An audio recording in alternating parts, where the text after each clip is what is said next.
My goal is simple: to become the husband and father I so want to be, and that my wife and my children need me to be. And I can start right here at home, at this table.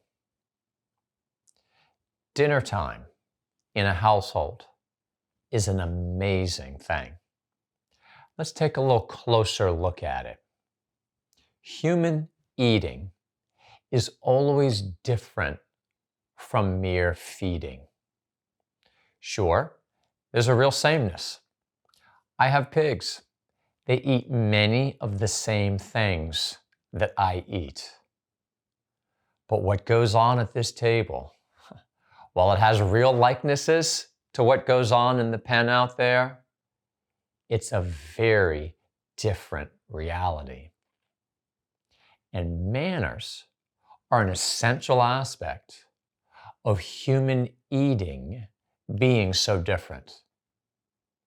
In and through manners, we express, we live the human difference.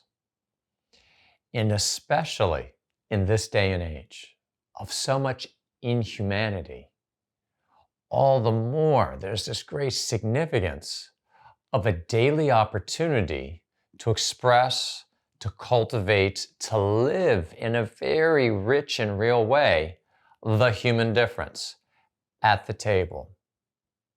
Children who grow up with manners, who make them their own, they become a very different kind of person.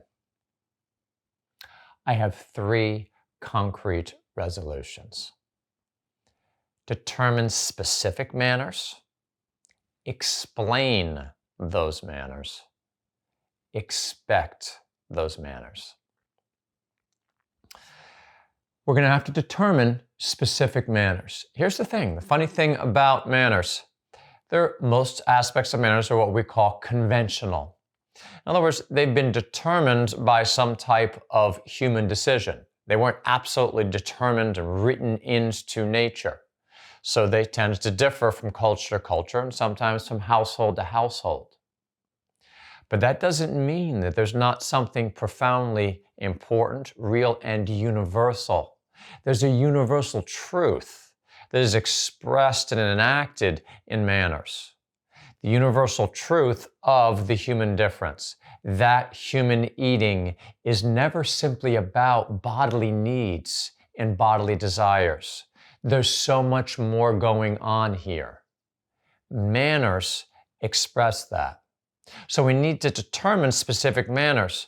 Look, you got to drive on the right side of the road or the left side of the road.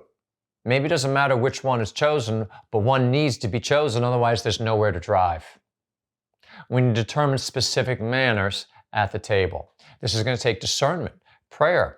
This is something for married. We're going to determine this a great opportunity for real communal deliberation with our spouse.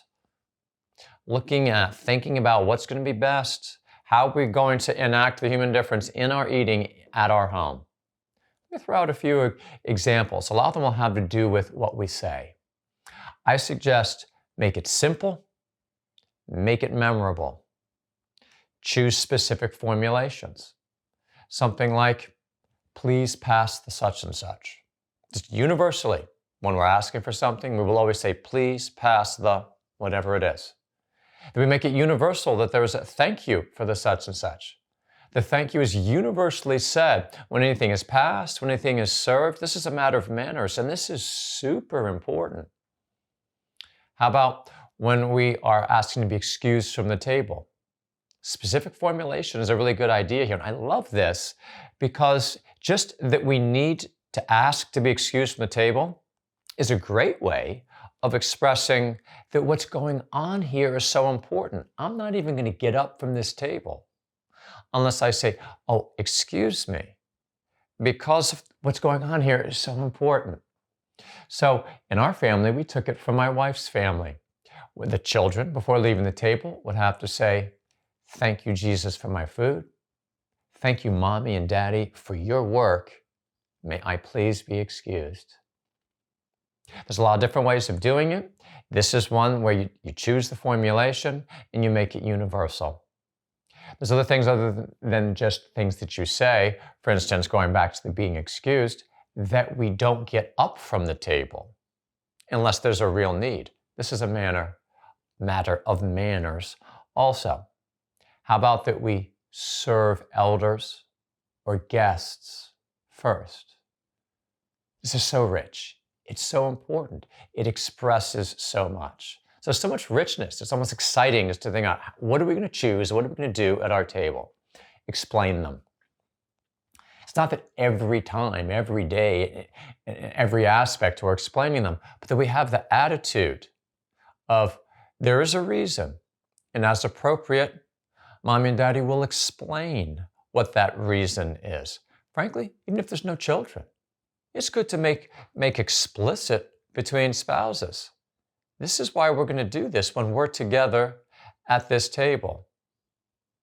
Thinking especially here of the children, that it not be explained in times of anger or correction. No, that's the problem. Because when you do that, this is what happens. How about more in praise? I'm so grateful that you're acting that way. Well done. That you've spoken that way, that you've acted with these manners. You're expressing something so important, and I thank you. By praising them, it affirms in them the importance of what they're doing. To be able to explain it, we should be thinking about it ourselves. This is an important part of life. Something we, again, going back to discerning which ones we're going to demand between the husband and wife, that we're thinking about this. And again, going back to that fundamental truth, we are designed to live on more than material bread. And by acting with manners in how we eat, we express and realize the higher things we are called to live, the higher kind of nourishment and community that's the fulfillment of human life. Expect manners. Here's really going to be the archetype of discipline in the household. Here's where every day there's an opportunity, especially here as a dad.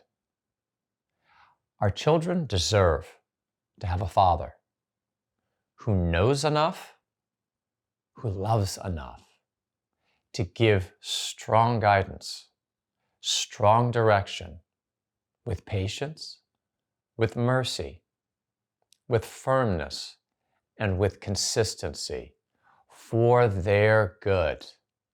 That's what they need from us. They're going to take their measure of how serious we are about our understanding of the good life and what we want our home life to be like. They're going to especially take the measure from, are we going to stand by manners at the table? Are we reasonably, without being overbearing, are we going to expect that? Because it's for everyone's good. Here is our opportunity to be forming them. It's such a gift. Because it is daily, because it's so proximate to life, it's right at the heart of things here around this table. The manners that we practice, that we cultivate, it's not simply, at the end of the day, a way of eating. To eat with manners is a way of being human, something we practice ourselves, and something we can pass on to those we love right here. Thank you for watching this LifeCraft video.